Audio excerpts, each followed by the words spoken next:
Hi guys, welcome back to Earth to Rosita. It's been a while since I made a video, but I felt like making it today. So here we go.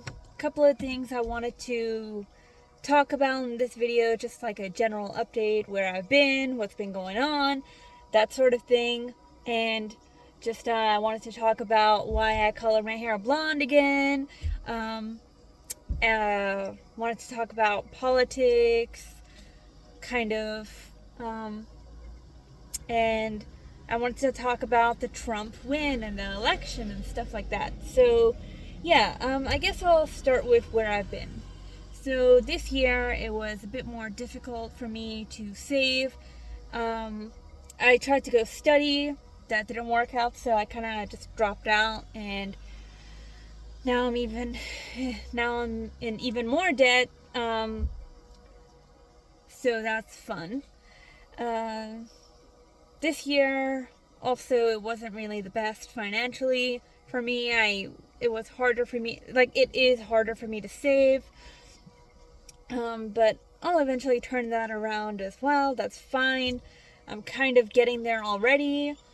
But yeah, inflation hit me hard this year. I think it hit most people hard. um, but you know, it is what it is. Hopefully with the Trump win, the economy worldwide, like the wars at least, they will stop. I really hope that he does something about those wars. Um, Trump is the anti-war candidate, so that's kind of a win. But we'll see. I don't want to speak too soon. Because today there's been a couple of announcements about who he's picked, and he's kind of picking the warmongery type of cabinet again administration. So a lot of my following, the people that I follow on Twitter, they're not happy about it. But it's been what, a week or something since he got reelected. So maybe it is too early to say. Maybe he can put people on a leash. I don't know. I don't think so, though. I have my doubts. Um, so yeah, this year I did get to travel anyways. I did do my mandatory 2 countries to travel. So I went to the US for 5 days, which was very interesting 5 days. I'll get to that in a minute. And then I also went to Canada for a wedding. So when I went to the US, when I went to California, met a guy that I had been friends with on Twitter for a couple of years. And he kind of became my first ever boyfriend. So I got my first ever boyfriend at the ripe old age of 32. Well, 31. So that was very interesting. But when I got back to Australia, I realized a couple of realities set in. The honeymoon phase of it all just like wiped away. I got back to work, and I was also trying to juggle this new relationship, and it wasn't really a relationship. It was just I don't know what it was. But okay, it doesn't even matter what we title ourselves as. It didn't last. Because I just realized that we're not compatible, and he didn't really have the things that I look for in a relationship. And that's fine. Didn't really end well either, but that's okay. It is what it is. I didn't really want to get too deep into it. Um, but yeah, went to Canada for a wedding. It was absolutely beautiful. Now I wanted to get to my hair. Why did I color my hair and the significance of the hair? So colored my hair blonde again. This time for different reasons compared to like 10 years ago, 10 or over years ago. Yeah, 11 years ago I did color my hair during the summertime as well, blonde, and I had blue eye contacts or green eye contacts sometimes. But this time I went a little bit further, and I feel like going this further down is kind of like symbolizing a permanent change, not just like a one-time change. I think I want to keep this forever. Because I tinted my eyebrows. I made my eyebrows lighter as well. And the significance of the gold hair is, it's actually to do with Zoroastrianism. It's to do with kind of understanding the Fervashis, which means spirits of the saints more. So, as I'm reading more Zoroastrian prayers and kind of understanding what our beliefs are about more through prayer, through understanding the prayer, through reading the prayers and stuff like that, I've also been very drawn to understanding the Fervashis. And when I looked up the Fervashis of the saints' art, this is the depiction of the Fervashis of the saints. So it depicts these beautiful, golden-haired light beings. And it's very interesting because a couple of years ago, I think I had an astral projection dream to the sun. And I still do visit sometimes. And it kind of reminds, these art pieces that somebody drew, they remind me of my dreams of the sun, of like what resides in the sun. I know that sounds crazy for some of you, but it's a very deep spiritual thing for me. So yeah, I don't really want to get into that because it's not the video for it. I've created poetry around my astral dreams to the sun. I've written about it and stuff like that, so that's enough for me. I've expressed myself creatively. God, I'm on caffeine juice right now. No, I'm not. I'm not on caffeine juice. I'm just like, this is summer energy coming through. Yeah, so as I'm learning more about Zoroastrianism, the Iranian religion, my ancestral religion, the Persian religion, I feel more aligned to myself, and I feel lighter in myself because it didn't just clear up, or like I wasn't just able to make sense of myself, like sorry, let me rephrase. Zoroastrianism helped me make sense of myself because it is the Iranian Persian religion. So my attraction to to astrology, to duality, to speaking about the feminine and the masculine and the emphasis on that. Astrology is Iranian, by the way. And then the kind of me being drawn to Christianity, that also makes sense because the Magi's, they are Zoroastrian priests and they were at the birth of Jesus Christ. So that's another component that I learned about, and it made sense, helped me make sense of myself, and why I've been so drawn to like European culture and that aspect of me. And it also helped me make sense of veganism as the philosophy. So in Zoroastrianism, I've read posts about this from Orthodox Zoroastrians, and they say that Zoroastrianism promotes plant-based, vegetarian, or pescatarian diets. And that blog post also gave a reason why it was designed this way. And it helped me feel more relaxed and feel more, and like a lot less stressed and a lot less dark. Cause like for a couple of years there, when I was getting into the vegan movement and stuff, I was beginning to have a very dark emotional reaction to the way that we as humans treat animals. And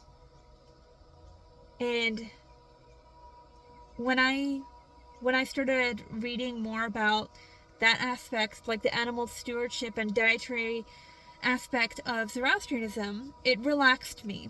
It made me feel like everything's fine and I don't need to freak out. And then the Israel, okay, I know this is way off what I'm talking about right now, but it is relevant. So, Israel and Palestine war, when I saw a bunch of vegans cheering for this, or like just being apathetic to what's happening in Gaza and Palestine, it just kind of like, it made me realize, holy hell, like there is no moral perfectionism. It doesn't exist. It's an illusion. And that's what I needed to relax myself more. I'm not saying that I fell off and I'm not vegan anymore. I am vegan. I eat a plant-based diet. I'm very strict about that. And yeah, nothing has changed for me as a person. It's just, I feel less weighed down by that aspect, by those awakenings that I had. And the idea, the reason why I needed to color my hair is because my hair is such a signature part of myself. Like, it really is the biggest deal for me, as well as like my eyebrows. I know it's such a Persian way of thinking, but the hair and the eyebrows are the biggest staples of Persian beauty, in my opinion. So when I needed to color, I needed to express what's happening on the inside outwardly. And this is it, this is how I feel. I feel lighter on the inside, so I needed to make my hair lighter. And I needed to make it so that maybe this is a permanent change, like this is never going away. So I needed to color my eyebrows as well, make the eyebrows lighter, because whoever I was 2 weeks ago, it's not me anymore. And I think coming into the age of 32, I feel it even heavier. And then it's very interesting because this was around the time my sister also decided to color her hair blonde. And 2 or 3 years ago, my cousin, who is very alike to me as the family says, she colored her hair blonde. And my mom, a year before me, and my sister, she colored her hair blonde. So, and then my grandma, she's also colored her hair blonde. It's like, something is going on here with us. I don't know why exactly we all have colored our hair like a light color. My mom has colored her hair like a platinum color. Same as my grandma. I don't know what their reasoning is. I don't know why my sister did it. I think she just needed a change. I don't know why my cousin did it. I think she just needed a change and she thought that it looked better on her, but for me it was very much a spiritual thing. And yeah, it's not as though there are no Fravashis that have dark hair. It's just I needed the gold hair. So yeah, that's why I colored my hair this color. So that's the end of that ramble. Now let's get on to the 2024 election and Trump winning. I am unashamedly a Persian who stands with Trump. Just like this guy. And I'm glad that Trump won for a couple of reasons. He's better on war. He's better on foreign and domestic policy. He's better for the economy. And that's just, it's, you can't refute that, because when we had Trump in office between 2016 and 2020, things were better for the world. There was more peace. Things were becoming good. He was cleaning up the mess. I mean, he wasn't the perfect president. There are things that he did that really pissed everyone off, myself included, like being the father of the vaccine, that sort of thing. A lot of us didn't like that. But a lot of the base made excuses for that too. So it's very split, but the election voting patterns are very interesting. They're very interesting, and I wrote something about this on my Twitter, which I'm more active on my Twitter, by the way. I'm less active everywhere else, including YouTube, but Twitter is where it's at. So I wrote, I mean, there was a couple of conflicting reports on the voting patterns, but this is the post that I wrote and the graph that I go by. And I don't know if this is the final one because I wrote it a couple of days in to Trump winning. So this is probably a little bit inaccurate, but not far off. So the election, white men, obviously, they voted for the Republicans, which is predictable because that's what most men vote for. And that was upward of 70%. Probably more like 75 and over, maybe 80% by now. White women voted 69% Republican. Probably more than that now. Maybe like around 70 or 75 white women. Black men voted 16% Republican, but 81% Democrat. And then you have the black women, 90% Democrat, 8% Republican. Latino men, 45% Republican. So they voted red. Maybe even more than that now with the final votes having come in. Latino women over 40%. And then all other races, 55%, this graph says. Probably more than that now. Maybe like 60 and over percent now. Or maybe less, I don't know. But either way, what these voting patterns show is that African/black men and women, they vote Democrat majority. And Democrats are no longer the party of progressivism. They haven't been for a while, but it's becoming more and more clear as the decades go by. They are not progressives. They are not liberal by any sense of the word. Like by the definition of the word, they are not liberal. They are authoritarian communists, and that's very clear. And now that Democrats are authoritarian communists, Republicans are coming in and they're kind of like trying to go back into the center middle, and they're the new Democrats. Anomaly said something like this. So I see it though. So that's why I'm repeating what he said. That's how the goalposts change. So now the new Democrat Party, which is it is right-wing, but it isn't in other ways, like abortion. Trump is not like a pro-life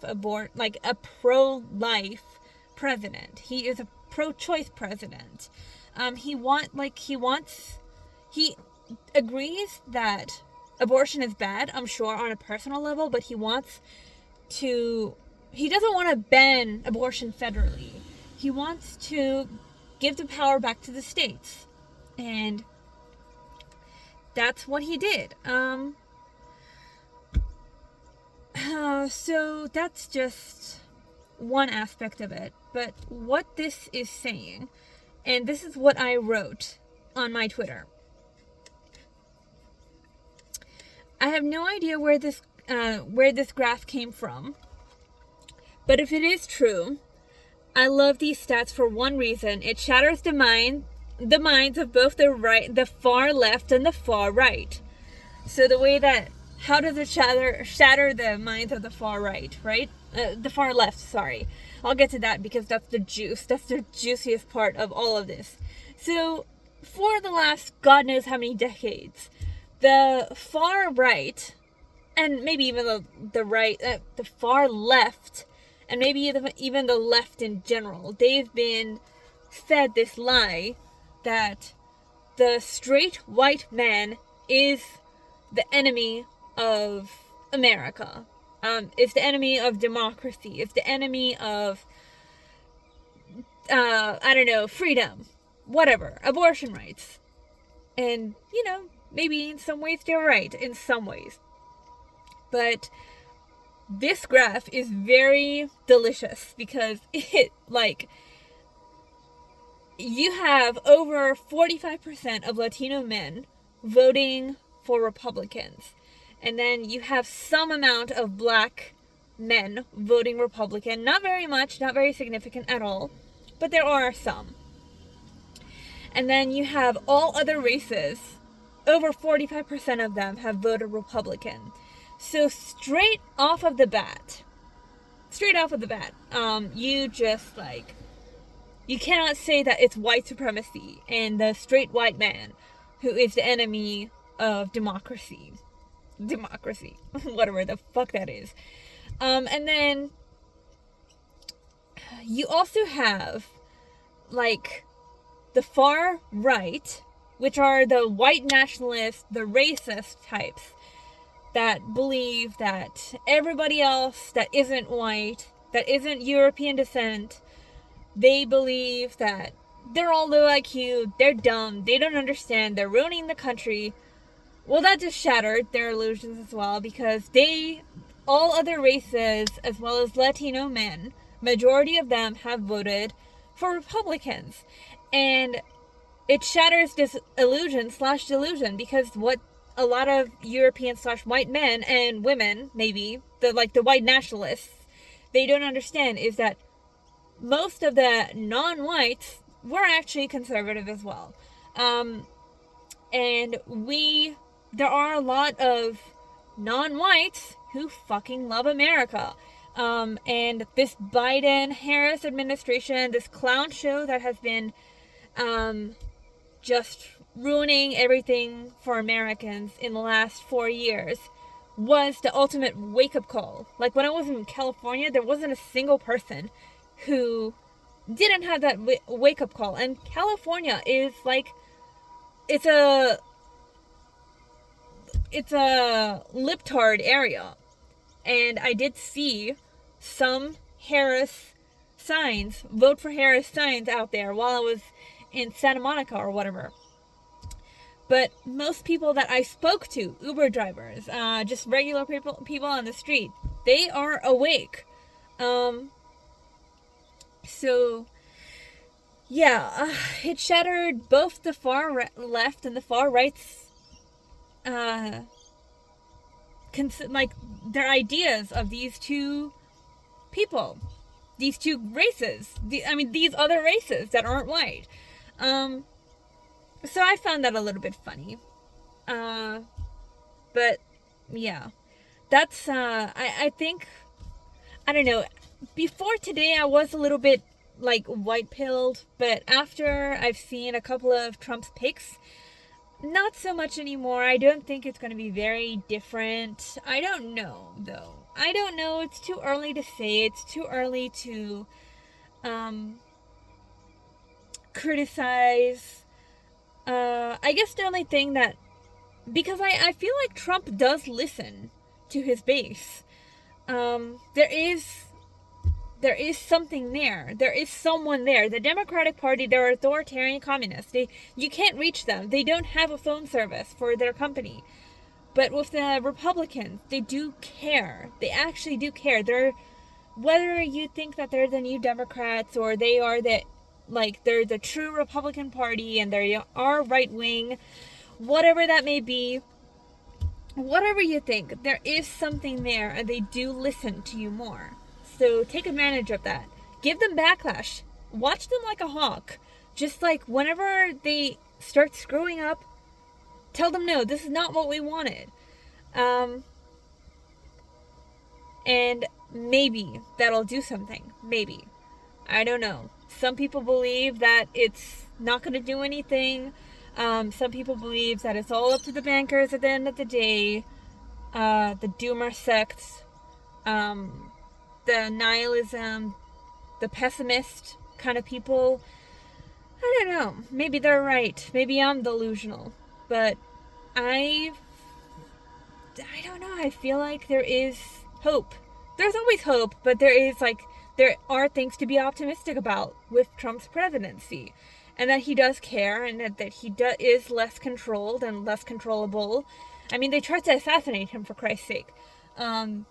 They went after him so badly, and yeah, it's up to you what you think about all of that stuff, like him being a criminal. I'm not here to like really talk about that. I don't believe any of that stuff. I think it's all just like, it's all bullshit. They're going after him because he's a political threat. And maybe he is maybe he is a plot twist that we don't know.